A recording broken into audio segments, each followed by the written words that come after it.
Hi everyone, in the Sinai Peninsula there are some inscriptions which may provide striking evidence for the Exodus. So the story of the Exodus, of course, is the story in the Bible that the Israelites were enslaved in Egypt for 215 years. Not 430, but 215 years. And then at the end of that time period, they left Egypt in a massive exodus. They wandered through the desert, the Sinai Peninsula, for 40 years, and then eventually they reached Canaan, which was to them the promised land, and they established their territory there. They eventually established kingdoms there. Now, obviously, the peculiarities of this are hotly debated. The general consensus among scholars is that this was a fictional event. However, there are some inscriptions in the Sinai Peninsula which are written in a script called Proto-Sinaitic, and there's debate about what these inscriptions actually say, although it's widely agreed that they were written in a Semitic language, either Hebrew or a language closely related to Hebrew.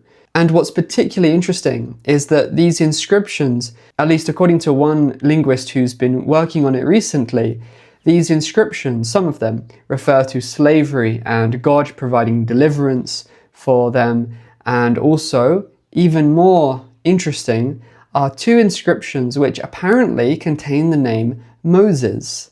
So if these readings are true, if this translation is correct, then this would provide striking contemporary confirmation, basically, of the story of the Exodus. But let's establish a bit of context, okay? So one thing which we need to clear up is the issue of, were the Israelites ever really in Egypt as slaves? Because obviously if they weren't, then that fundamentally undermines the entire premise of the Exodus story. Now, it's commonly claimed, really commonly claimed, that there's no archaeological evidence that the Israelites ever were slaves in Egypt, that they were ever present there en masse in the Bronze Age. This is a claim which is decades out of date. In reality, this isn't controversial anymore. It's controversial for some reason among people who discuss the Exodus. I don't really know why. I can only assume it's because of maybe chronological issues. But the fact that the Israelites were in Egypt in the Bronze Age in large numbers is not something that's controversial. If you study the history of Egypt, you'll find that from around about 1800 through to the 16th century BCE, Egypt was extensively inhabited by Semitic peoples. Not just the Israelites, but the Bible doesn't say it was just the Israelites. The Bible says that when Joseph's family came into Egypt, lots of other Semitic peoples, people from Canaan, were coming into Egypt at that same time. So it's no surprise we don't just find evidence for the Israelites there. We find evidence for extensive Semitic habitation of Egypt, especially northern Egypt, from around about 1800 BC through to the 16th century BC, especially in that era. And this isn't controversial. I cannot stress this enough. This is not controversial, okay? Take any detailed book about the history of ancient Egypt and you will find this. It is very, very well established now. And regarding the Israelites in particular, there's a document from that same time period from southern Egypt, I believe it's from Thebes, where there's a description of the slaves of one particular household, and they have something like 70 slaves, and more than half of them have Semitic names, and of those names, 11 of them can be specifically identified as Israelite names, largely on the basis of the similarities between these names and names of the Israelites in the Bible, like, for example, Issachar. That was the name of one of Joseph's brothers, and the female form of that name appears in this document. So 11 of these roughly 40 Semitic names can be identified specifically as Israelite names from that time period. And the fact that the archaeological evidence shows so clearly that the highest concentration of these Semitic peoples was in the north of Egypt, and yet there were so many of them as slaves in the south, it shows that the number in the north must have been truly immense. And like I said, this is not controversial anymore. It hasn't been for decades. So anyway, with that out of the way, where does the Proto-Sinaitic Script come into it? Well, the Proto-Sinaitic Script appears to have emerged in Egypt first, around about when we find the first evidence for this extensive Semitic occupation of northern Egypt. So around about 1800, that's when the earliest inscriptions in Egypt are dated. And then after that, we find inscriptions in the Sinai Peninsula. Some of them date from shortly after the earliest appearance of this alphabet in Egypt. Others date to a bit later, around about 1500 BCE. And then also we find some in Canaan with about the same time range as well. Now, what's interesting about the Proto-Sinaitic Script is that it's basically a version of Egyptian hieroglyphs that evidently Semitic speakers have taken and adapted to create an alphabet to write their language. So the symbols themselves are just adapted forms of Egyptian hieroglyphs, but the Proto-Sinaitic Script uses them to denote the sounds of the Semitic language. So it appears that the Proto-Sinaitic Script was created by Semitic speakers, possibly the Israelites themselves, though not necessarily, but it may well have been. And then this eventually evolved into the script that we find being used by the Hebrews in Canaan and also the Phoenicians. And it also evolved into some other scripts as well, like some scripts used in Arabia. Now, you may have already noticed that the route taken by this alphabet is very interesting. It starts off in Egypt at the same time as when the Israelites first arrived there.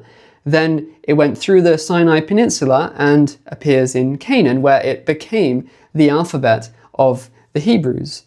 So could this be the alphabet that the Israelites used, and they started to use it in Egypt and then took it with them as they wandered through the Sinai Peninsula and made inscriptions there, and then they carried it with them through to Canaan, where it evolved into their alphabet? We know they continued using the evolution of this alphabet afterwards. So it's entirely possible that many of these inscriptions, or perhaps most of them, actually mark essentially the route of the Israelites during the Exodus.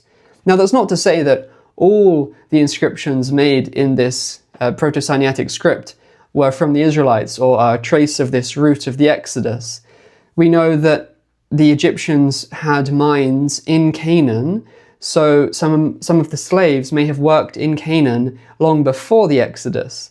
So there are some inscriptions, like I said, in the Sinai Peninsula, which may well date to around the same time or shortly after when this script first appears in Egypt. So obviously we couldn't attribute those inscriptions to when the Israelites were wandering in the Sinai Peninsula after the Exodus, but that doesn't mean that it wasn't used by the Israelites. Those inscriptions could have been made by Israelite slaves working in the Egyptian mines before the Exodus. And a similar point applies to those in Canaan. There was contact between Egypt and Canaan long before the Exodus. So the fact that we find a few inscriptions there, which may date to before the Exodus, again, doesn't disprove this theory. The crucial point is that this was the alphabet of the Hebrews in later centuries, in the Iron Age. We know this. So these inscriptions in the Sinai Peninsula could well have been written by the Israelites, most of them at least. But where this gets really interesting is that the research by Michael Baron, a linguist who's been working on these inscriptions recently, indicates that two of these inscriptions may well contain the name Moses. Both of them supposedly contain the expression, this is from Moses, or so saith Moses, as some have translated it, although why we would translate it using Old English, I don't know. But anyway, it's like, this is the declaration of Moses. And this is a kind of expression that the Bible uses a lot. So it wouldn't be out of place here. One of them is an inscription called Sinai 357, and the other one is an inscription called Sinai 361. Now, like I said before, there's a lot of debate about what these inscriptions actually say. It's widely agreed that they're written in a Semitic language, likely Hebrew or a closely related language, but there's still a lot of debate about what they actually say. So this is just one linguist's translations. There's no universal consensus about these inscriptions yet, but they come from the right time period, in the right place, in the right language probably. So the circumstantial evidence all supports this case that it has something to do with the biblical Exodus. Now, I'd love to give my opinion on the actual readings, the suggestions by Michael Baron. Unfortunately, that's completely outside my area of expertise, so I'm not going to comment on whether or not I think he's right. But let it be noted that there are other opinions, so let's wait and see if other scholars come to accept these readings. Like I said, it's very recent research, so there hasn't been much response to it yet, okay? But let's see what comes of it. But I will comment on one thing. A lot of people seem to be under the impression that the connection between the Proto-Sinaitic Script and the Exodus relies on David Roll's new chronology. David Roll is an Egyptologist who has suggested, he has developed extensively a revised chronology of Egypt and associated areas. And so he brings forward the chronology of Egypt basically before, let's say, 700 BCE, more or less, by 300 years. And so, for example, he places Ramesses the Great not in the 13th century BCE, but in the 10th century BCE.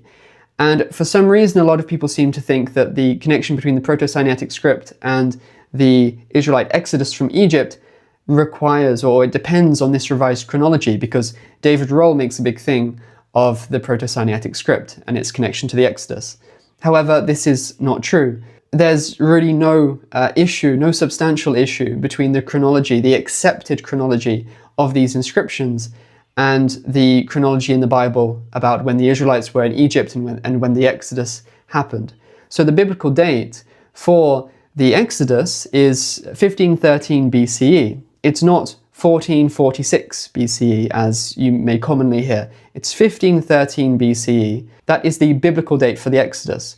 So counting back 215 years to get to when the Israelites arrived in Egypt and when these other Semitic peoples were arriving in Egypt, you get to 1737 BCE. Now, as I mentioned before, the currently accepted consensus is that Egypt was heavily occupied by Semitic peoples from about 1800 BCE through to the 16th century BC, around about the middle of it, roughly the start of the reign of Ahmose I, or a little bit later.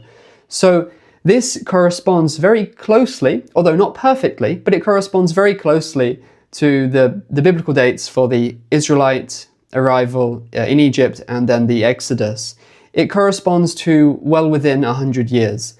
It's only out by a matter of decades, not centuries. So the revised chronology, which moves these dates forward by several centuries, actually doesn't match the Exodus at all. It actually messes it up. So the accepted dates among Egyptologists for these inscriptions is a very good match for the biblical dates for when the Israelites were in Egypt, when they were in the Sinai Peninsula, and when they finally arrived in Canaan. So could these inscriptions have been left by the Israelites? Could they refer to Moses? Well, yes, they could, absolutely. It's some very exciting research, actually. Whether these conclusions by Michael Baron come to be accepted, we'll have to wait and see. But whether they do come to be accepted or not, no doubt the inscriptions will shed some light on what was going on in this era, and they'll help us to understand this era better. So in any case, let's keep an eye on it. Here's another question for you. Can the legendary King Arthur really be identified as the historical king Athrois ap Myrreg? Well, come back next time to see my next video if you'd like to find the answer.